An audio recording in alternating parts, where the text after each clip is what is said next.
Welcome to Stroom Stories here at The Go-To Guy, and we're honored to speak to Peter Sebati here today, a local Potchefstromer here in our studios today. And before we delve into the topic of today, we're going to ask him just to tell a bit about himself. Where did you grow up, go to school and such? And then we're going to dive into what you did recently that inspired so many people. So let's start at first. Peterson, talk us through where you're from, everything. Yes. Thank you so much, Peter, for having me today. Yeah, my name is Peter Sebati, and I actually grew up in Potch. I was born and raised in Potch, in a local township called Promosa. Okay. Yeah. So, yes, I started my school in Promosa Primary, and I went to Moading as well. But I started my high school years as well in Potchefstroom High School for Boys, where I also got the opportunity to also lead the school by being like the vice deputy president for the school. Wow. Yes. And yeah, it just took me a few years when I went to varsity as well in Gofsi. And yeah, I think that's where really my life began to change, where I dwelled so much into the world and I wanted so much pleasure from the world. And I found my identity in things like substances and things like that. But I got saved in university, and God radically changed my life. And that's where really I got the call, I think it was 2 years ago, to come back to my hometown. Now, coming back to my hometown was kind of like a little bit tough, because I thought, how would people view me? Maybe I should really, I don't know, I should really think twice of it. Mm-hmm. But truly, God told me to come back to my home community and be obedient to Him. So I never had any clue of what I was going to do in Potch. But I said, Lord, if you lead me there, I'll be so obedient to your voice, because I heard the voice of the Lord for the first time in my life.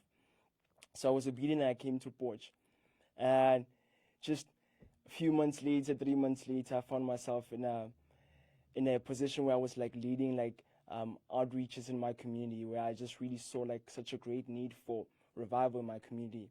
So I used to lead like evangelistic ministries, where I also got to partner with Fine Fragrance as well as Jesus Loves You ministry. But what really changed in my life as well was when a group of missionaries from America came. Yeah. And yes, I think that was really a catalytic month for me. And they came, and I was kind of like just leading evangelism and just going with them into the community and showing them what it is to be in the community and what it is to like share the gospel in my community. Mm-hmm. And yeah, a few weeks later, they were so invested in me, and they saw the grace that God gave me, and they were like, yo, we really want to invest in you. And I was like, yeah, what does that mean? So they put me in a school. Actually, they encouraged me to be in a school called Fine Fragrance, which is like a ministry school, which helps like people or teenagers that really want to invest in the gospel, like that want to follow Jesus Christ. And they paid all my fees, and also like they paid my flight ticket towards going to Kenya, where I did my first ministry outreach outside of South Africa, and which really changed my life. But when I was done with the school, I felt the Lord emphasize as well coming back to my home community and coming back to my people. And yeah, it has never become the same ever since. Sure, that's so amazing, and I can add to that. I think it was still when I ministered youth ministry in Cape Town, specifically Paul, and I know that some of the missionaries that came, there was also a huge group of missionaries that came, and they stayed over at Shafar Church, and then they went out during the day. They had a mini taxi bus that they used to go to different schools and ministries. And I know some of them were from the organization Fire and Fragrance, and others were from different parts. And I see a lot of them now at the Toro built, where they gather and meet and everything and such. So Peter, what I can understand, that's even from school already. You notice that you tend to stand out, and you tend to lead others, or you have the ability to gather people around you. Yes, I think the Lord invested in that, and I think he influenced organizations such as Fire and Fragrance to build you up, build character, build perspective, and just to give you the equipment you need, the confidence in doing what you do now. And one of the reasons we asked Peterson here today, I called him yesterday actually, and I asked him to talk about something that you started recently, and it was a cleanup. So just to give an idea, I'm not going to tell the story, I'm going to let him tell the story, is that he saw it was a park. And there was a lot of, let's just call it debris and trash and anything you can imagine that just piled up. And you know, at that point, no one wants to clean up anymore. It's the point you reach where it's not 5 dishes anymore. It's like 30 dishes and pots and pans. Like, I'm not going to do it. And you just told yourself, no, I'm gonna start. Tell us about that. I think the story really started as like, you know, I used to always see like the garbage, but it's just that thing that you just tell yourself, maybe I don't think I'm maybe supposed to be doing this. Or maybe like we should really trust the municipality to do something as this. But it was a Thursday and I was like on my way to a meeting and I was just passing through the park and I needed to catch a taxi to come to that meeting. And it was like, I was just thinking to myself, I don't know where these questions started coming, but the question was like, how would it be if I do something like this? And even if I do it, how am I going to get people to help me in this? And especially living in this economy today, like I'm like, how am I going to get people to help me for free into doing this? And I just started wrestling with these questions, saying, I don't think I'm supposed to be doing this. But what was really, really so, I think what stood up for me that day was I got into a taxi, and with these questions just keep lingering in my mind, I got into the taxi, and we just kept on going. But something really, really this is like really the turnaround of the story. There was a radio that went on, and we were just listening to the radio. So the radio presenter was just speaking about illegal dumping and how it's affecting communities. And I was like, whoa, I think this is really, really so strange. How come, you know, we speaking about illegal dumping and but let me just dismiss this thought again. But really, something as well happened again. A lady from Potchefstroom came on the radio. It's not even a local radio that was playing. Somebody from Potchefstroom came on the radio, and it was a woman. She was like, wow, Potch has really become filthy. Potch is not really the place that it was. You know, you look at, you know, our streets, you look at our, you know, Potch is not the same anymore. And I figured, I was like, no, these two cannot maybe, this is really not a coincidence, maybe, I believe. So I kept on just dismissing the thought. I came early to the meeting and I started journaling. And I think I had a moment where I asked God, please, if you really want me to do it, if you really want me to do this, please, you gotta send me help. I need help. Like, I don't know how am I ever gonna do this, because of like the trash was like a mountain of like trash. It was also like overflow. It was overflowing to the streets as well and to houses. And I was like, whoa, how am I ever gonna even start? So I think I was just like so as well cautious about just having to do it and having not to do it. But on Friday, I went to town and I was like, I'm just gonna get myself a pair of gloves. I'm just gonna get also like some trash bags, and I'm just gonna come. The Monday morning, I don't know how I convinced myself ever to do it. I was like, I have one pair of gloves, a few trash bags. I also have a spade, a shovel, and a rake. And I just went to the park. And I was like, I don't even know who's gonna help me, but I'm just gonna do it.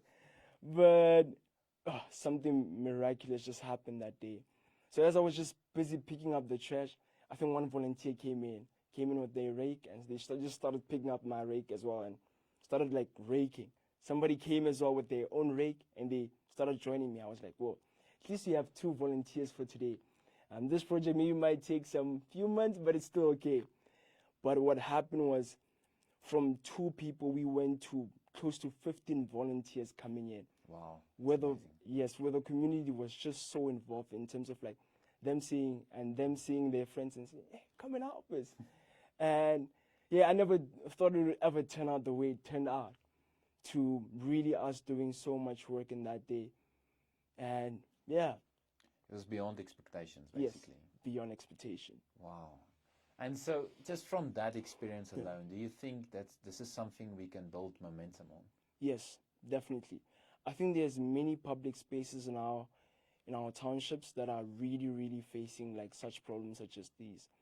And I wish maybe I had like a video to just show maybe the world like how devastating the community looks. Okay. Like this, we have like maybe 3 parks, but the condition that they are in right now, it's not the same as they were before. Yes, definitely. Even in town, I think if you can quickly count out the top of my head, I know about 5 parks. Yes. That's definitely also not in the condition it should be. Yes. Especially if the intention of a park was built for communities, for children, families. Yes.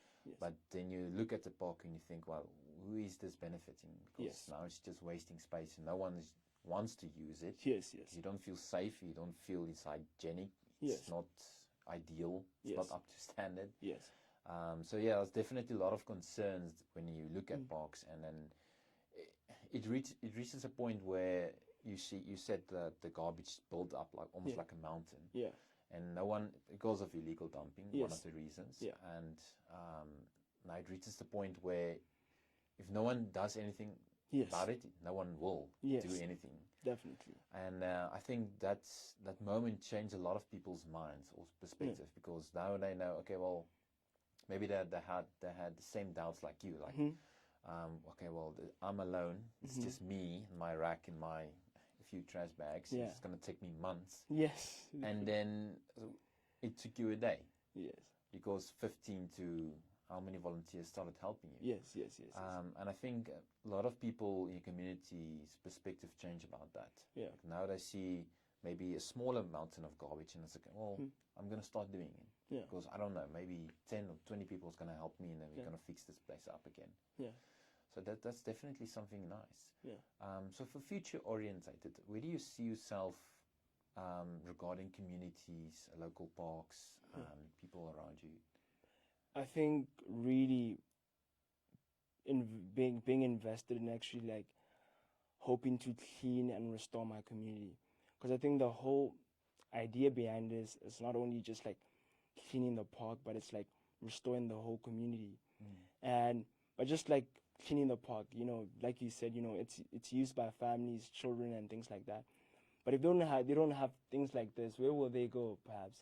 So for me, I feel like really, really restoring our community in terms of like not just saying, okay, we're just cleaning the park and that's it, but bringing it back to a space where kids can come back together. And it can stay. Yes, it can stay in that position where kids can also come and play. Families, you know, also like there were many revival meetings that were hosted at the park. Yes. But ever since the park has become like, that almost became as a dumping site, no more revival meetings were held in that park. So I think really it's I see myself more invested in restoring communities, like bringing those activities back in that park, fixing, you know, maybe like, you know, broken houses or like things that we can maybe just do to really bring back our community to the state that it was in, and even more. Yeah, it's also to build that social responsibility. Like maybe I have like a plastic wrap in my pocket, but I'm not gonna just dump it here because one plastic or wrapper becomes a plastic bag.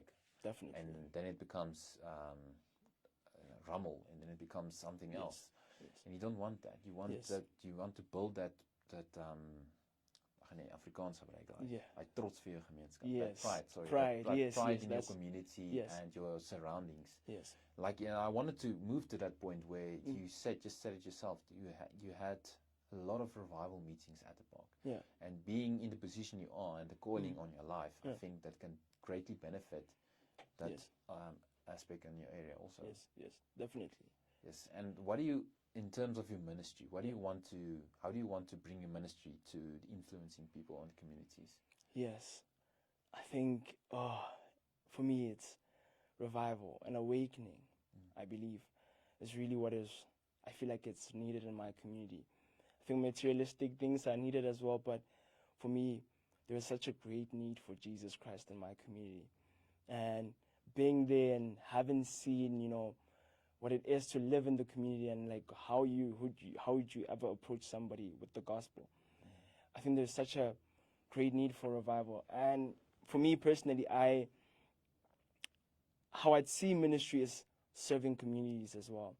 It's not necessarily just, okay, I'm going out and I'm sharing the word and okay, that's it. But actually going out and saying, okay, we want to help you, we want to serve you. So for me, that's how I'm beginning to see ministry in that way, which I've never seen in that way. I thought maybe ministry to me ever looked like, hosting small groups, doing, revival meetings. But God has really changed my perspective on how I see ministry. Could be just like in just cleaning a simple park. Yes, definitely. I think the term ministry can be so broad. Yes. It doesn't have to be one singular aspect in just evangelism or teaching, but it can be also cleaning up. Yes. And that's how you inspire people to make a difference where they are. And in that difference, you create possibilities for something else. Yes. Just because there was a lot of garbage that immediately singled out revival meetings. Yes. Now that it's gone, revival meetings suddenly possible again. Yes. Now you can, if anyone can just say, okay, well, we have this tournament, we have this fun game we want to play with the kids. Yes. Now we can do it at the park. Yes. We can meet up and just maybe you can start talking to someone that you can relate, you can build communication or relationships with someone, and now suddenly there's an opportunity for you to minister with someone, which wouldn't have been possible beforehand. That's true. So in your ministry that you want to build for yourself in the future and in the area you're in, do you see yourself staying in Potch now for the long term? Because it seems to me God is calling you to be in Potchefstroom, I think I'm going to be in Potch for a while. Okay. But I do not know until when. Yes. But I'm trusting God that maybe it could be a little bit more. Maybe I should extend my time in Potch, because I'm really starting to see Potch in God's lens, which I never thought I'd ever see it in this way. Okay. Yeah. What challenges do you currently see? Let's rephrase the question. So before you started cleaning up, you needed things like material things. You needed a rake. You needed plastic bags and stuff. What do you see that you need, or the team that's volunteering with you need the most?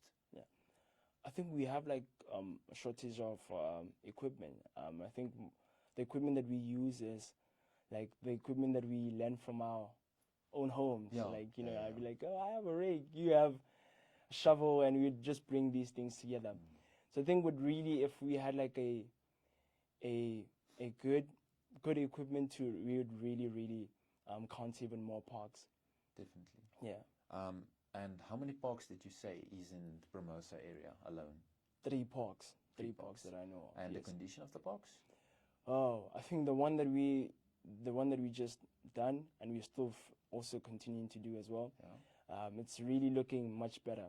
But the other 2s, they really also need like some work. The Promosa one, the grass is almost like waist high. Wow. Some swings are broken, some tables, some fencing are also missing as well. That definitely needs a whole other set of tools. Yes, it needs if we have like good equipment to do it. And I'm not saying that, if you don't have equipment, we won't ever do something like this, but it would be more effective if we had like more equipment into this. Definitely. And did you, in the recent past days or weeks perhaps, did you get any help from the local municipality in regarding to moving the rubble and everything away? Yes. I think I got to speak to one of like the municipal worker that handles like truck loaders and also like these operators to the TLBs, yes.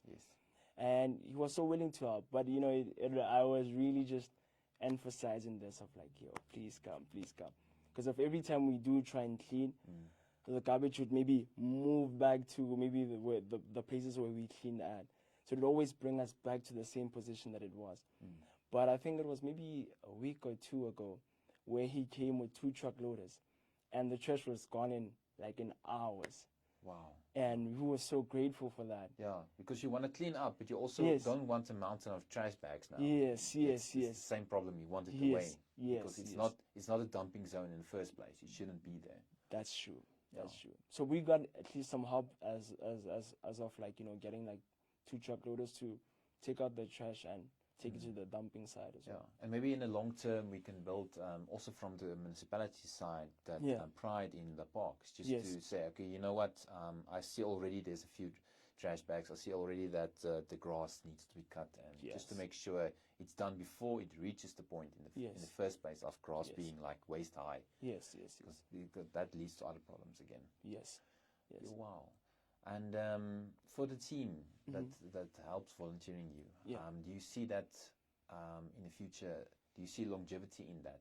Growing the team, equipping the team? Because I think you're getting the people, but I think what God wants you to do, this is just my perspective on it also, is the way God grew, the way God developed your character. I think He's putting you in a position to minister in a different way to them already now. To build the same passion for community in them as He built in you. I think that definitely is going to make a difference. Yeah, I just think that, God put me in just that position to really be there for these young men. And it's really been an incredible journey for me, like getting to see how God views them and how I can get to know them on a personal level, of which is something that I never got an opportunity to have. It's like just knowing them, sitting down with them, knowing what they need. But that's one thing I'm grateful for. But the longevity of it, it's like we're not only looking towards just cleaning parks and we're like, okay, we're done. Or maybe cleaning any public space and we're like, okay, we're done. But we really want to maintain it as well. Yeah, of course. So just having this after doing that, maybe even having like the relevant equipment that we have, it will be much more easier to keep maintaining these parks, having like a long term. Maybe when we're done at Promosa, we go to maybe another township or another community that are in need of like these resources as well. So I think long term we maybe might have this, maybe something as a registered organization, maybe even if it's a non-profit. Yes.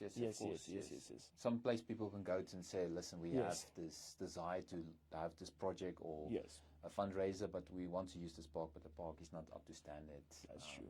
Something like that. Yes.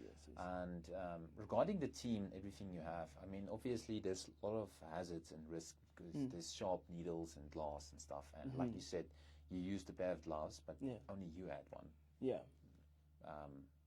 And I think maybe we can invite the local community and Potchefstroom. And businesses also, that if you have maybe a few extra tools, even if it's secondhand, but just to donate it, to make it more possible, and gloves and trash bags, and it's small stuff, but it makes a difference. That's true. And it's tools you can use time and time again. That's true.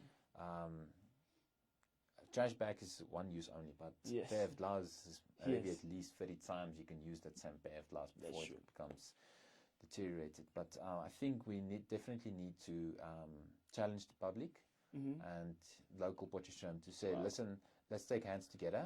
We're going to put your contact details, if it's okay with you, no problem, on the caption as well. So if anyone wants to reach out to Peterson, just maybe make small donations, materials, and anything basically feel at heart you want to donate, just to make contact with him, call him, WhatsApp him, like we did, and just to reach out and say, listen, I applaud what you're doing. I want to make it even more easier for you guys. Here's a few tools you can use. It's just laying around you and gathering dust, and I know you're going to use it. So Peterson, I'm definitely going to invite Potchefstroom to, I'm actually going to challenge Potchefstroom to reach out to you and make small contributions, just to make it easier for you and everyone passionate enough to sacrifice their own time to clean any parks around the area up. Okay, so Peterson, thank you so much. Thank you so much, Mr. Peter, for having me. Is there anything else you wanted to, one last thing as a message you want to relay to Potchefstroom? Yes, I think I'll just say that, there's so much hope for Potchefstroom. I think it's not a hopeless town or a city, but there's really great hope in this city, and I see it, and I believe that there is change. Change is really inevitable in this town, and the change is you, Potchefstroom. Okay, the change is here. It's now. Yes. That's amazing. Okay. Peterson, thank you. And Potchefstroom, till next week, we'll see you again. And don't forget about this Thursday. The next Stroom series will be same time, same place. See you again. Thank you so much.